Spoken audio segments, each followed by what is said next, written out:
Agora, quando a gente fala de prevenção, doutor, são estratégias que o cardiologista oncológico utiliza, são drogas? Como é que é esse processo aí? Só para os nossos colegas aí já começarem a ficar mais curiosos aí.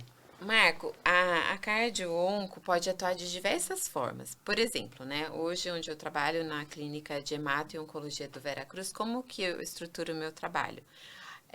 Eu busco traçar um risco cardiovascular daquele paciente. Esse paciente já tem uma cardiopatia, esse paciente tem fator de risco para ser um cardiopata, então esse paciente eu fico mais de olho desde o começo da jornada do tratamento dele.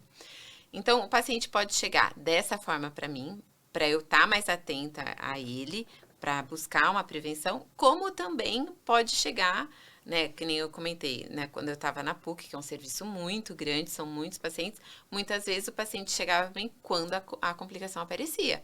E aí aquela correria para você tentar acertar esse coração para ela não perder o timing do tratamento dela e não diminuir chance de cura, né? Então, tem esse segundo aspecto, né? Prevenção Uhum. durante o tratamento e pós-tratamento, que é essa experiência do survivorship.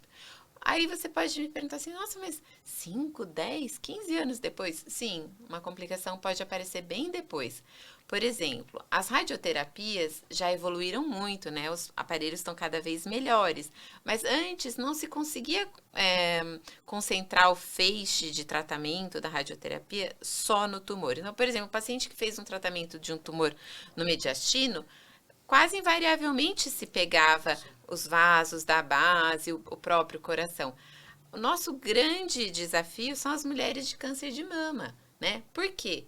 Porque, por exemplo, se a mama esquerda que a mulher teve o tumor e fez uma radioterapia ali em cima, ela tem maior risco de doença coronariana, por exemplo, porque vai irradiar bem em cima de onde ficam as coronárias.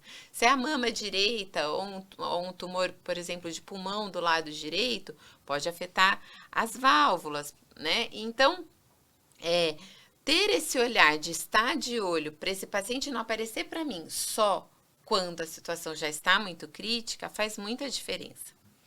E tem uma situação que eu acho muito interessante a gente levantar aqui para os nossos colegas médicos que estão nos acompanhando, que é o seguinte: a população está envelhecendo, a população está envelhecendo bem, né? Então, eu brinco, lá no hospital a gente tem uma carteira de clientes bem longevas, né? E eu brinco assim que lá o hospital é ótimo, porque eles passam por diversos agravos e estão firmão, vindo com 85 anos dirigindo na estrada e tudo mais.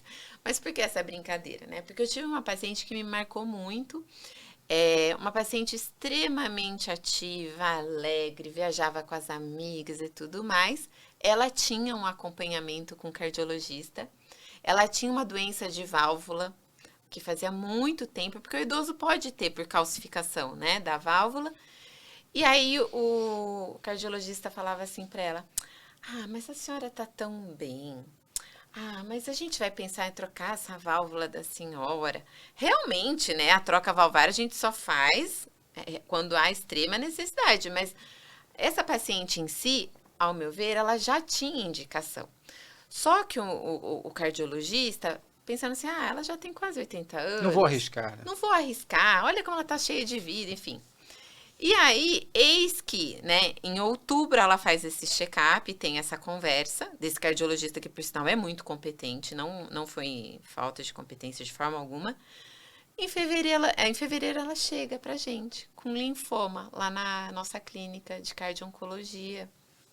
E a hemato, né, era um linfoma, precisava tratá-la, só que ela estava com uma estenose aórtica muito grave, né?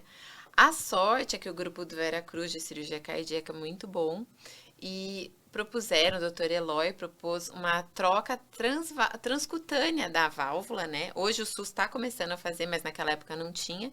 Então nós primeiro tivemos que intervir nessa válvula, graças a Deus para essa forma mais cruenta, ela ficou ótima, pôde tratar o linfoma, ficou muito bem. Hoje, infelizmente, ela é falecida porque ela teve uma recidiva depois de um tempo, mas ela teve uma jornada muito bonita. Então, sempre que eu vou falar de algo parecido para um grupo de cardiologistas, eu falo, gente, Vamos lembrar que as pessoas estão envelhecendo, vivendo bem. Então, talvez a gente precise ser um pouco mais agressivo ao olhar os nossos idosos, de deixarem sempre eles bem, porque se uma doença mais séria vier, o corpo deles vai estar pronto para esse desafio, sabe?